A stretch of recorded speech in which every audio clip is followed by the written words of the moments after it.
Bismillahirrahmanirrahim. Assalamualaikum warahmatullahi wabarakatuh. Perkenalkan, kami dari kelompok 6 kelas SI 401 di sini ingin mempresentasikan dan melaporkan hasil pengerjaan tugas pemrograman berbasis objek, di mana tugasnya di sini adalah membuat aplikasi dengan dosen pengajarnya yaitu Pak Azlan Irwan, Eskom, Mkom.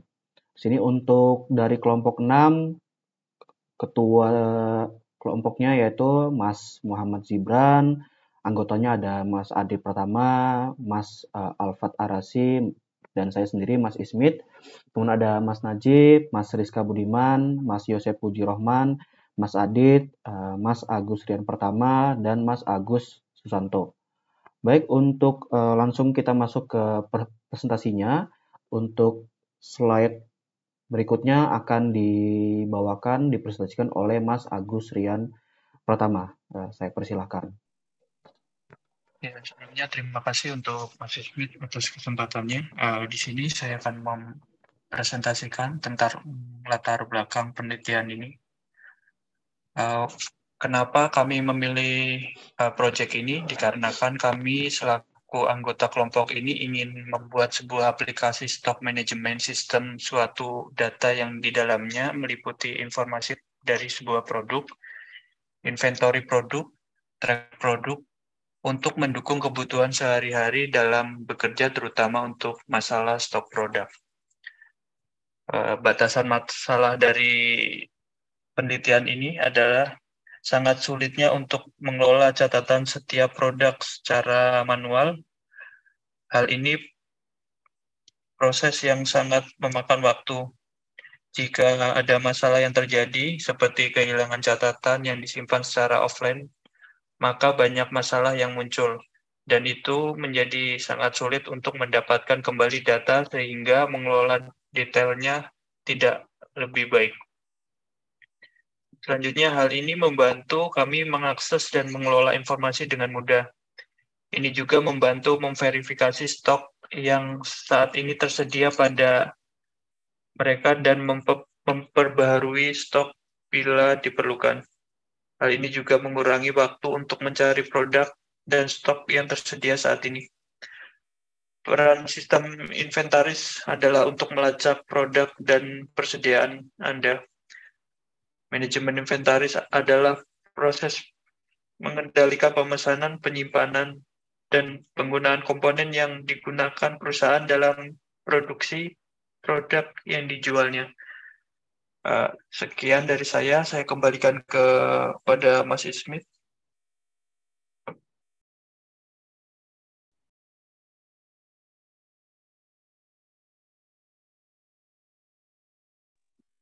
Baik, terima kasih. Boleh di next slide, Mas?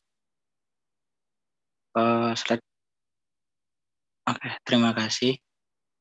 Untuk slide ini, di sini kita menggambarkan tentang sistem desain, yaitu high level design. Di sini kita menggunakan namanya use case diagram ya. Di sini bisa kita lihat ada dua user, yaitu owner dan admin.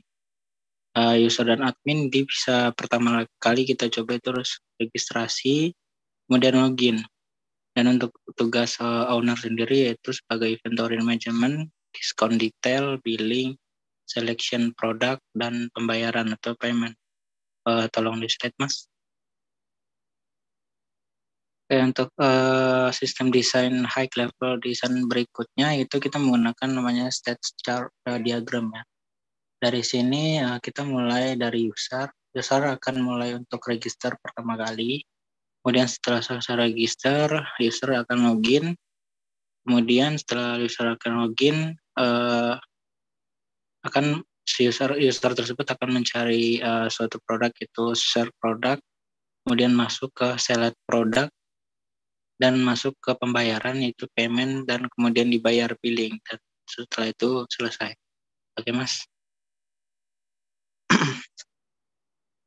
Saya kembalikan ke Mas Ismit ya. Baik, untuk berikutnya, untuk slide berikutnya dibawakan oleh Mas Rizka Budiman ya. Saya persilakan. Ya, terima kasih Mas Ismet.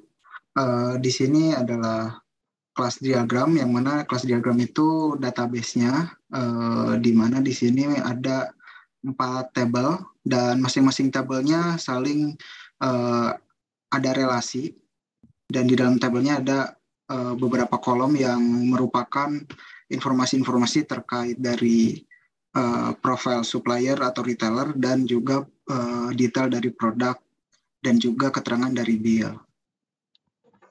Bisa next slide, Mas. Di sini adalah relasi-relasi dari yang sebelumnya database tersebut, tetapi di sini lebih ke implementasi di aplikasinya, tetapi lebih simpelnya aja. Ada dari supplier, retailer, dan juga ada produknya, yang mana ada 2, ada benih, dan juga pupuk, dan juga ada billingnya. Mungkin sudah selesai dari saya kembalikan ke Mas Ismit. Oke, berikutnya Mas Najib. Saya persilahkan. Ya, terima kasih Mas Ismit. Oke, pertama kali dari saat sistem implementasi dari aplikasi kami, saat aplikasinya dinyalakan, pertama kali akan memunculkan halaman login. Di halaman login nanti akan memilih apakah kita menggunakan supplier login atau user login. Selanjutnya, bila pattern matching sesuai, ada 3 pilihan. Bila pattern match-nya dia salah atau false, dia akan kembali menjadi login. Selanjutnya, kalau misalkan pattern match-nya bisa masuk atau login, dia akan masuk ke dalam sistem. Di mana di dalam sistem tersebut, kita bisa memilih beberapa pilihan. Pertama, ada search product. Di search product ini, kita bisa menambahkan produk. Selanjutnya, memilih quantity atau berapa banyaknya produk yang kita pilih. Selanjutnya, menambahkan ke dalam chart atau keranjang. Setelah di dalam chart, dia akan memproses bill-nya untuk pembayarannya. Nah, di sini akan dipilih apakah proses pembayarannya akan dilanjutkan atau tidak. Kalau misalkan akan dilanjutkan, akan meng-generate invoice generation, dan stok yang berada di aplikasi tersebut akan berkurang. Bila mana untuk pembayarannya tidak jadi atau di-cancel, untuk produk yang ada di aplikasi tersebut akan tetap sama. Selanjutnya ada purchase. Di bagian purchase nanti akan memperlihatkan untuk request ordernya. Ada lagi return product. Kalau return product adalah bagian untuk melihat apakah ada produk yang dikembalikan atau tidak. Nah, di return product nanti akan memperlihatkan bila ada produk yang dikembalikan atau di return, stok yang ada di aplikasi tersebut akan kembali meningkat. Ada satu lagi di bagian sistem, yaitu view order. Nah, di view order nanti akan memunculkan approve order, dan bila sudah di-approve, stok yang ada di aplikasi tersebut akan meningkat atau increase. Selanjutnya, next slide. Nah, berikut adalah halaman login dari aplikasi kami, yaitu K-Inventory. Untuk dari saya, sekian. Terima kasih, Mas Ismit. Saya kembalikan. Baik, terima kasih Mas Najib. Untuk berikutnya saya persilakan Mas Agus Susanto. Baik, terima kasih atas kesempatannya. Dalam slide berikut ini adalah tampilan mockup dari sistem informasi yang dimana kami telah mengaplikasikan beberapa tools di dalamnya. Yang pertama, add product, purchase, inventory, return product, dan search product. Add product sendiri kami aplikasikan adalah untuk menambahkan item produk, kemudian push case untuk sistem penjualan, inventory untuk melihat apa saja stok yang tersedia, kemudian return produk ini adalah submenu di mana produk-produk yang tidak sesuai dapat di-return. Kemudian search product adalah sebuah tombol navigasi untuk mencari item yang kita butuhkan. Next. Ya, ini untuk tampilan mockup sistem informasi add products-nya, di mana kita di sini dapat menambahkan item-item yang baru untuk dimasukkan ke dalam sistem database. Mungkin dari saya itu, saya kembalikan ke Mas Ismit kembali. Oke, terima kasih Mas Agus Susanto. Untuk berikutnya saya persilakan Mas Adit. Oke, terima kasih Mas Ismit. Berikut untuk halaman purchase pembelian. Di dalam menu ini kita dapat input item ID, terus nama, quantity, price per unit, total price. Nah, di sini kita bisa input untuk pembelian dan ada fitur search untuk di database juga. Saya kembalikan kepada Mas. Oke, baik. Baik, terima kasih Mas Adit. Untuk berikutnya saya persilakan ke Mas Alfat. Baik, terima kasih Mas Ismit. Untuk selanjutnya halaman return produk. Halaman return produk dalam aplikasi stock management ini adalah halaman untuk menginput proses pengembalian barang oleh pelanggan ke sistem gudang atau gudang penyimpanan. Jadi di dalam menunya itu ada field item ID yang kita harus menginput ID dari tersebut, item name, nama dari produk, quantity, untuk jumlah, price per unit, harganya, dan total price adalah akumulasi dari quantity dan price-nya, harganya. Selanjutnya,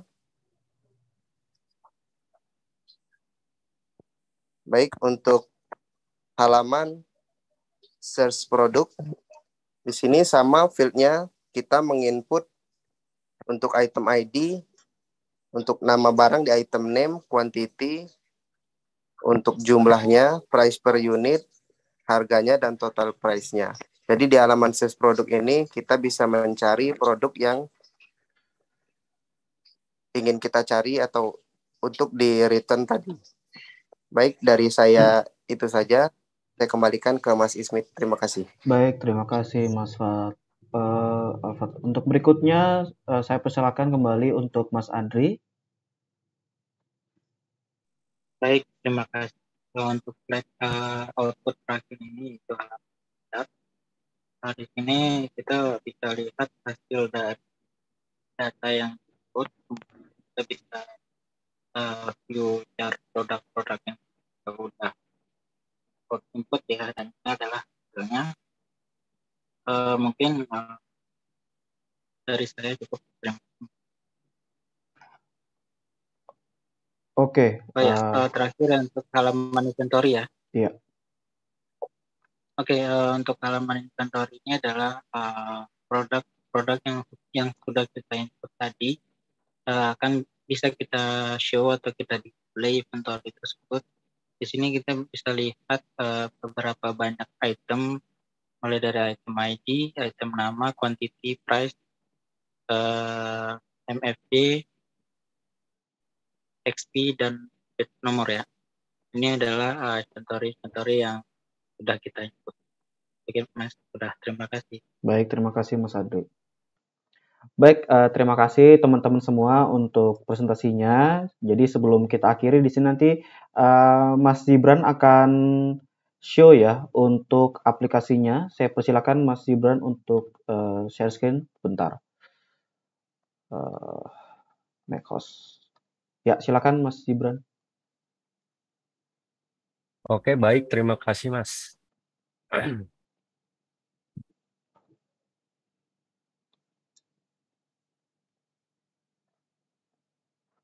Oke, baik. Berikut adalah hasil aplikasi yang telah kami buat. Pertama kali aplikasi di-run, maka muncul menu login di mana kita harus memasukkan username dan password agar bisa masuk dalam aplikasi. Kita masukkan username-nya, kemudian password-nya, lalu klik tombol login. Setelah masuk, berikut adalah menu utamanya, yaitu ada add product atau tambah produk, menu purchase, inventory, return product, dan search product. Baik, kita akan mencoba menu add product, di mana kita bisa menambah.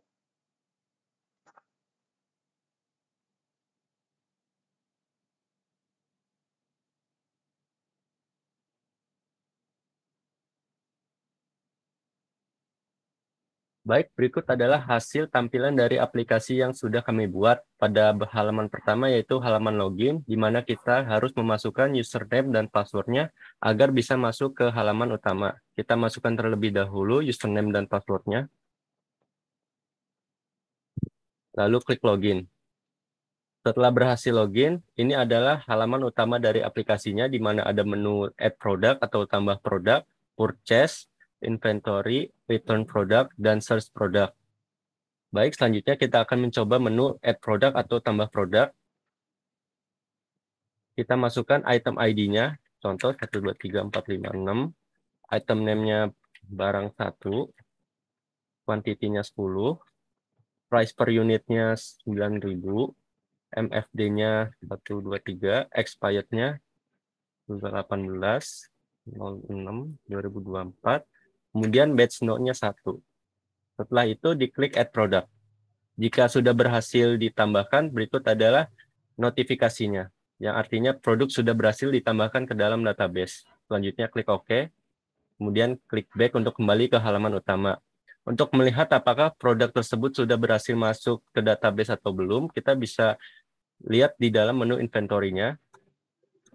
Klik display inventory, lalu cari menu yang baru dimasukkan. Berikut adalah menu yang baru dimasukkan, yaitu barang 1 dengan quantity 10, price 9.000, MFD 234, expired-nya 18 Juni 2025, dan batch no 1.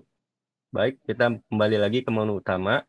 Lalu ada menu purchase, di mana kita bisa membeli barang atau melakukan transaksi. Kita mencari produk dari ID, kita cari ID yang sebelumnya kita input, yaitu 1, 2, 3, 4, 5, 6. Kemudian klik search, kita klik barangnya, lalu kita masukkan quantity yang ingin dibeli. Misal kita ingin membeli 4, maka otomatis total price akan menghitung keseluruhan dari jumlah yang harusnya dibayar. Setelah itu klik purchase. Berikut adalah pesan jika sudah berhasil dibuat purchase-nya. Lalu klik OK, kita kembali lagi ke menu back. Lalu klik return product untuk mengembalikan produk. Kita masukkan bill note-nya, yaitu contohnya 41. Kita search ammonia, kita search, lalu klik return. Nah, setelah itu kita klik back kembali. Lalu untuk mencari produk, kita bisa menggunakan fitur search product. Kita masukkan nama produknya berdasarkan ID yang sebelumnya kita input 1, 2, 3, 4, 5, 6. Kemudian klik search, lalu kita klik barang tersebut, maka akan muncul barangnya. Baik, untuk selanjutnya saya kembalikan lagi ke Mas Ismit. Silakan, Mas. Baik, terima kasih. 3. Baik, teman-teman semua, itulah hasil presentasi dari kelompok 6 untuk tugas pemrograman berbasis objek. Untuk kurang lebihnya kami mohon maaf. Saya cukupkan mewakili teman-teman semua. Terima kasih. Wassalamualaikum warahmatullahi wabarakatuh.